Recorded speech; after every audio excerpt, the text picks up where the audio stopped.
right, mic check, mic check. Pull your mic a little bit closer there. Good. Make sure I can hear you all right. Are you good? Yeah. How you feeling? Are you good? It's like getting back on the saddle, man. Yeah, getting back into things. Mm-hmm. It's been a while, man. Season 3, a lot has changed. I think A for lot both of has us, changed. right? Yes, a lot has changed. So first, we're gonna go ahead and cheers to being back. I think it's been a few months now. Yep. I think the last time I was on here, I had an apartment. So Correct. Your building was getting condemned. yes. So Yep, got to talk about that. Got to Yep. talk about how things like that happen and changes within the organization.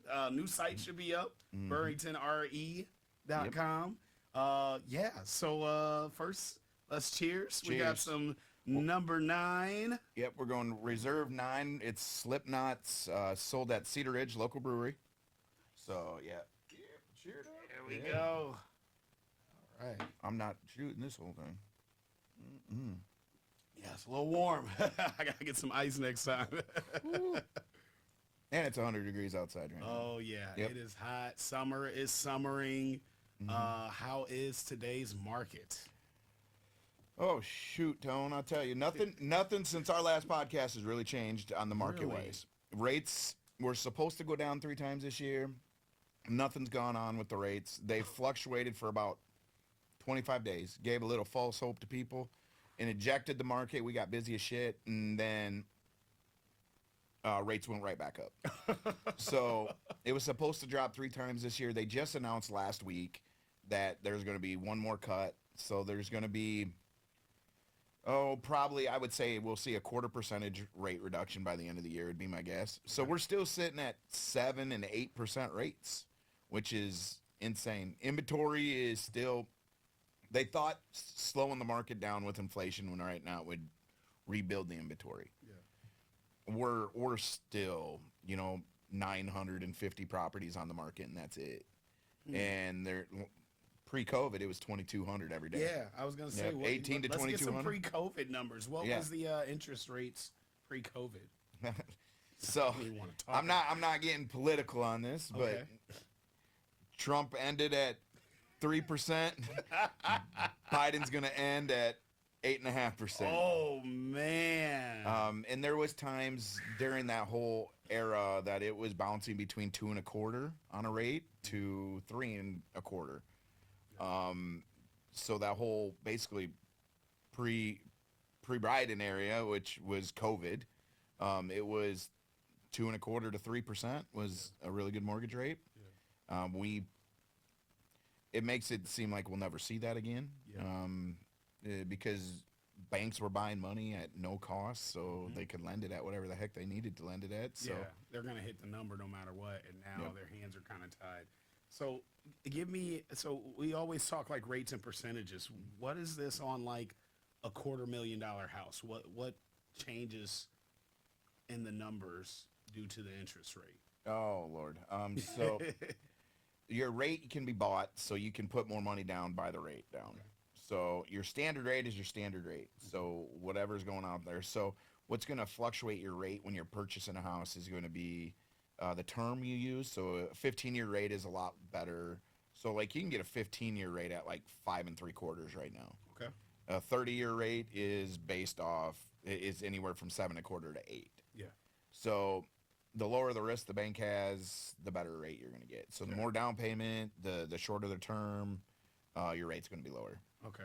So with that being said, with your rate, let's say, like I said, or even a $200,000 house, mortgage payment typically about $1,500. Well, now it's depending on the location and the taxes. So like you get to Marion taxes are a little higher than Cedar Rapids taxes. That $200,000 could be $1,700 payment. You go out to like Center Point or Central City, the small towns around, a 200 where taxes only $1,800 a year instead of $6,000 or $5,000 a year. Then your mortgage rate might be $1,400, $1,500. So Tax could be property tax a year could be $1,800 in Center Point. For the whole year. Yeah, there's parts. Get out. There's parts in Cedar Rapids where you can find that too. Oh man, I think my place was like 6K. I had I think we spent 215 on a home, and it was 6K a year. So then we ended up doing the monthly payments and just adding it. That way we didn't just get hit with escrow. that lump sum That's all at you once. put it in escrow. But I thought it was average between 4 and 6 grand if you're in the 200 250 range. So it is based on location. Location. What are location. other factors? Yep. So so your interest, I mean your payment. The big thing that's going to fluctuate your payments that people truly they're like, okay, they're looking at rate and they're looking at this. That will affect your payment. But let's just say you adjusted your payment, you went $10,000 different in a house. Yeah. You're talking maybe a $30,000 or a $30 a month difference, and that's about it. But you go from one side of town to the other side of town at the location, and you go from $2,000 taxes to $6,000 taxes. Now your monthly payment just went up by $200.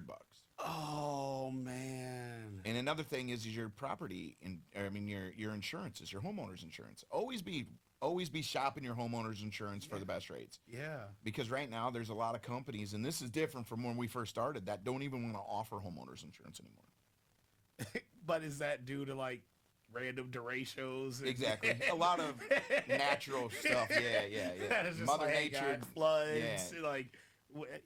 Like I heard there's states that like can't, like California, Yep. due to the fires and stuff, they don't want to insure houses out there. Like literally companies are pulling out. Do you know anything about like the legalities of that? Is there? It's their product, man. They don't have to offer it. I mean, it's their line. So any government subsidy has to offer it.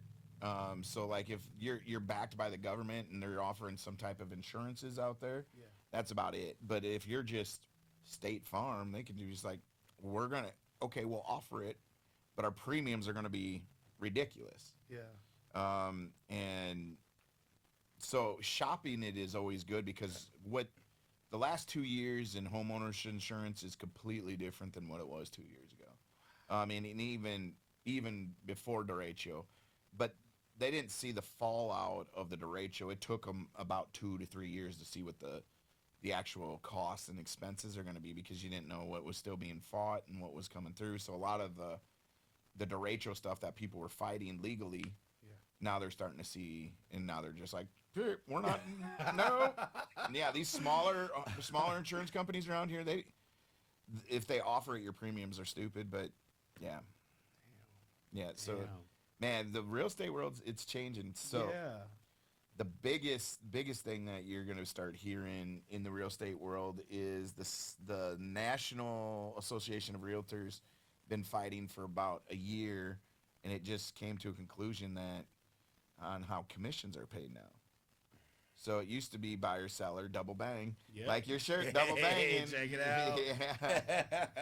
Double banging. So that was still happens today. I mean, shoot, I think my last 4 deals I double banged on. Nice. This month, but now the state and national realtors have to disclose to the seller side what commissions are for the buyer side. And now the sellers can choose not to pay the buyer's commission. What do you mean? So, wait, what? So the lawsuit, just to make it, we'll get more into Wait it on a a different. minute. Yeah, I think I heard you, but I'm so like. Yeah, so we'll get into it on more of a deeper level. That's like a podcast in itself. Yeah. But what this is, so basically, there's been a lawsuit going on that some down the line, a seller felt he should not have to legally pay for the buyer's commission. They'll pay the selling commission, but they don't feel they need to pay the buyer side. Right. The buyer should have to pay the commission for his realtor, which, when you say it like that, does make some sense. Yeah. But it's coming out of the purchase price of the house, and the seller is listing that house with the knowledge of knowing he's paying for both sides of the commission. Yep. So the purchase price should reflect that. Yeah. Now the sellers are thinking we're still going to hold that purchase price, but we're not paying that other side, which could be thousands of dollars, you know. So now it don't make a lot of sense of why that purchase price should be still held. But the courts came out and sided with the seller sides. Yeah. And they passed a law that says now we have to disclose everything completely up front, have a contract signed before we even get into it. Yep. Where it used to be, here's your purchase agreement, you're aware you're listing this property at 6%, you're paying 6%. Our listing contracts are very clear. There's no deceptiveness with it. I mean, it is laid out like you're paying 6 or 7%. The market commission rate is 7%. Yeah. So now are they only paying the 3 or 3.5? Yep. That So just that's where goes the to fight is. Seller. Unless you get it signed and disclosed up front. And my clientele, they don't care. Yeah. They understand how it's been. Yeah. And how it's going to be, but you are going to have yours, ones that contemplated sale by owner or going on the market. Yeah, I was gonna say that's gonna kind of mess up the game because everybody's gonna want to, I'll sell it myself, or really try to avoid the commission on both sides here. Well, it just goes back to our earlier podcast where people think what we do as a realtor is easy, Yeah. and so they're like, oh, they're making all this money out here, blah blah blah blah, and it's not true. I mean, real estate will compensate you for exactly what you do. Yep. So exactly the work you put into it, that's what makes it beautiful. But it's not. It's just not like that out there, where it's just that simple and people are walking to It ain't it. easy, and it takes a lot of investing, Time, money, and everything. Yeah, and the right counsel to get this place looking the way it needs to be, so you can get the right amount of bang for your buck. Mm-hmm. Oh man. So yeah, man. Since season 2, there's been so much change. Yeah. The brokerage is up and running now, so Burrington Real Estate is killing it. I mean, we have now, I think, 10 licensed agent, and we got 5 going through classing and testing right now, which you should be completing yours too. Yeah, when I'm not on the road. I know you've been busy, so you got Summer Jam coming up, which is gonna you less better be there. less than a month away. Yeah. So I mean, yeah, it is. The brokerage is running good.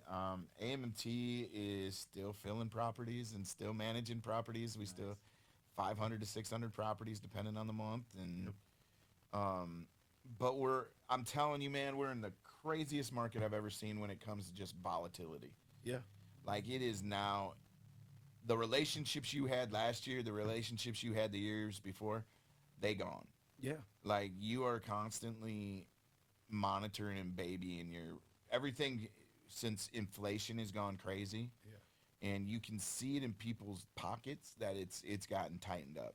Yeah. And they're managing and budgeting every dollar you see out there. I've never seen it like this where it's so tight, where the market's running so tight and everyone is on the edge of their seat and just assholes, to be honest with you. Yeah. Like, well, what are you supposed to buy, sell, or rent right now? Right, exactly. What do you suggest? That's a great question. Yeah. I mean, we're getting rent prices that I never thought we'd ever see. Yeah. We're getting 2-bedroom apartments. You could have carpet in the bathrooms and carpets in the kitchens on some of these 1970 2-bedroom apartments and still pull $675 to $685. Those now are pulling $800. Yeah. And I got investors that are wanting to buy stuff. I'm like, you'll get $850 out of this. I'm like, there's not a chance in hell. And sure as shit, first week. We don't have a choice. Yeah. It's the market. And people and renters are paying it right now. Supply and demand. Yeah. And it if everybody's going up, you just got to match it, and that's what it is. I guarantee over the last year there's been it. And if your property management ain't knowing this, then you need to question, because everybody's got a price increase. Everybody's got in the last year. In the last 2 years, for sure. Yeah, it's been significant. This is crazy. Yeah, I mean, almost to the point I've been in the game long enough, and almost makes me think too long, because these $675 rents now that are $825 and $850, never in my mind would I think that would ever. And I almost feel bad. I'm like, hey, this is what it is. Yeah. But when they go shop you, that's where it is everywhere else too. Yeah. So and what's crazy, and I'm not sure if we talked about my apartment in the last season, but like I was only paying $620 for a 2-bedroom. I had a full garage, like the whole 9. It was great. It was amazing. And I just knew they were gonna hit me with a letter like, hey, we're increasing the price. We don't really have an explanation. We're just doing it. Right. That's what the market is. Instead, the place ends up getting condemned, and it was like nice. Like it didn't seem like a place that would get condemned. It wasn't, run down or anything like that. And like, I mean, I'm not trying to make a conspiracy out of it, but it feels like a smart thing to do is all these tenants paying 620. Let's get everybody out. Let's just redo the carpet, repaint, and then rent these suckers out at 850. There's people that's been there for 13 years. They don't want to hear price increase and all that. It'd be all type of pushback. So I don't see these places getting demolished. I see them trying to renovate them and then up the price. Is that something that you've seen before, or? I've never seen them where they condemned a whole building, but I have seen where people are a lot of these, I call it old money investors out there, or property management companies that are too big to be checking on their people type situation. Yeah. Where they'll just let month leases roll. Mm-hmm. That I've seen them where a new management company or the owners will be like, okay, you're just month to month, so your next month's rent's going to be this, or you gone because here's your 30-day notice if you're not going to pay it. Yep. So, yeah, I've never seen where it's been a complete evacuation of the whole thing like what you It's went crazy. through. I mean, there was something going on, that's for sure. Yeah. I'm not sure if it's just shady business or what. I mean, it was a new property management that came in about 8 months ago, I would say. So I know, like, we knew, like, changes were coming, but it was just constant inspection after inspection, and it felt shady. Yep. But at the same time, maybe they made a bad investment. Maybe one of those inspections just really didn't go right. And, I would say us getting, like, our deposit back and not having to pay that last month of rent, that's probably not a hit any property management wants to take. So I do try to empathize a little bit. Well, and you knowing the history of who took over your management of your building and knowing what they do for a living, I mean, the guy's a structural engineer. Okay.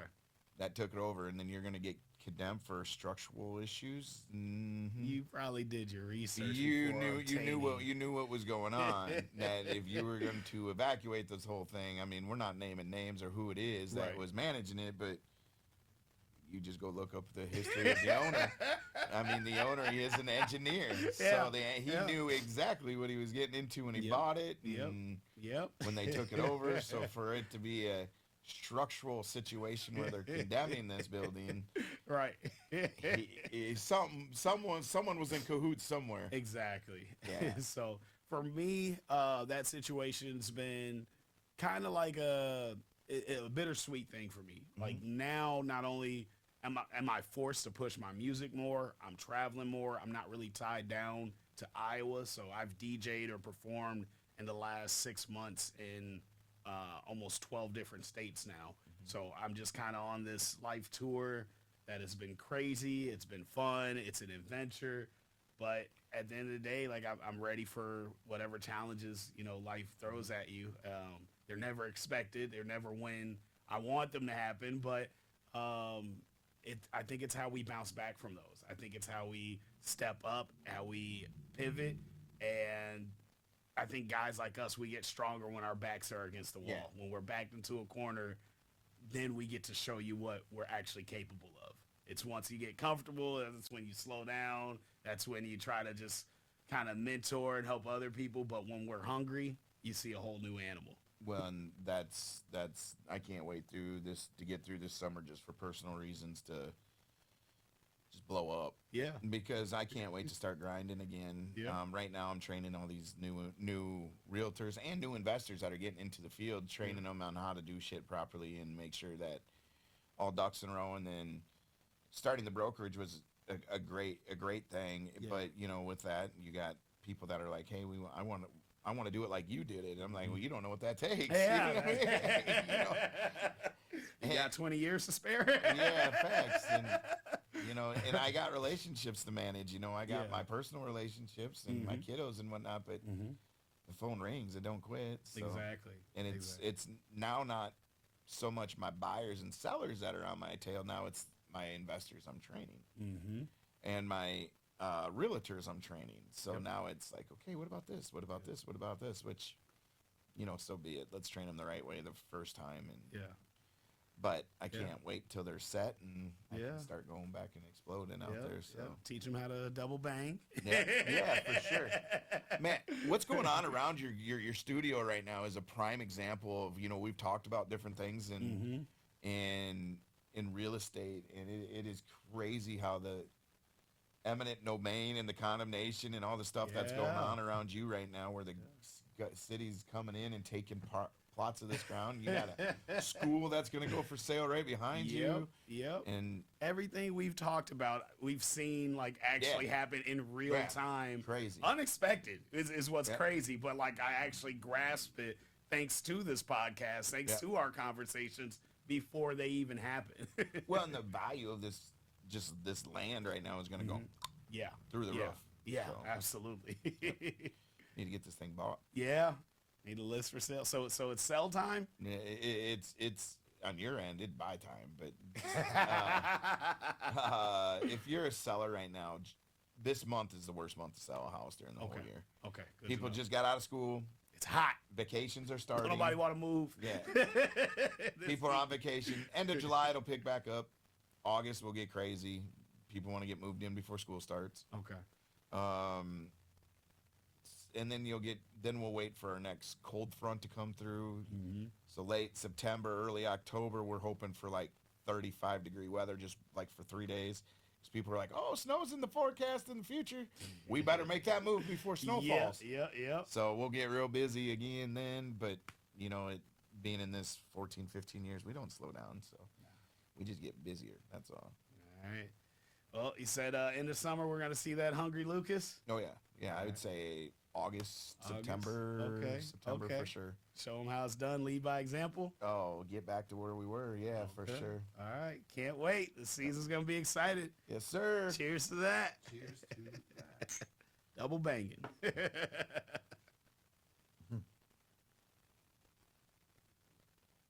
That's a good short and sweet one. I like it. Ooh. I don't know why.